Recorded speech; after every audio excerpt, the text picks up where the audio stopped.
Earlier today I was lucky enough to catch up with Tommaso and Ricardo Bartoletti and to talk about their work studying EAU Guidelines. Well, first of all, welcome and thank you very much for taking the time to talk to us today. Thank you. Thank you. So, let's kick off. Tell us a little bit about the work that you've been undertaking. So we start with the question. The question was how we can reduce the prevalence of antimicrobial resistance and how can reduce the cost related to prophylaxis, to antibiotic prophylaxis, without have any impact on patient safety.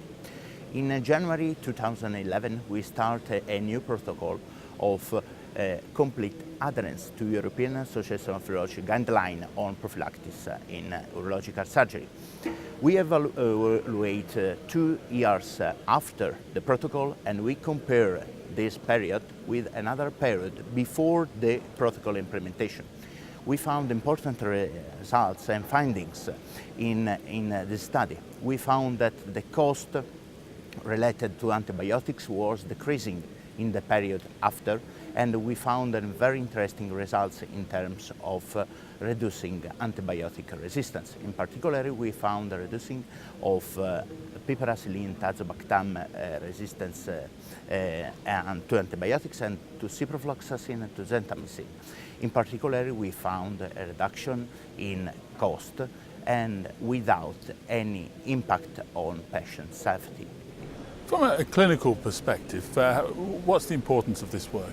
The clinical perspective is very good because these results can be used also by the general practitioners, for example.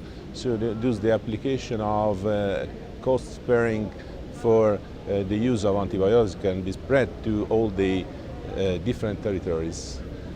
What's the next step with your work? Where do you take this from here? The next step I think that should be an informative meeting with all general practitioners in order to diffuse the results of our study. Right. And in order to diffuse the acknowledgement and the good policy of antibiotic use. Well, in your view, what's the takeaway message from this? We should avoid the improper use of antibiotics in clinical practice. We have many reasons for this. In particular, the spread of indiscriminate use of antibiotic therapy, also in the cases that the antibiotic therapy is not necessary for the patient. The limited pipelines for the companies that are producing the antibiotics because the earnings due to antibiotic selling is not very good.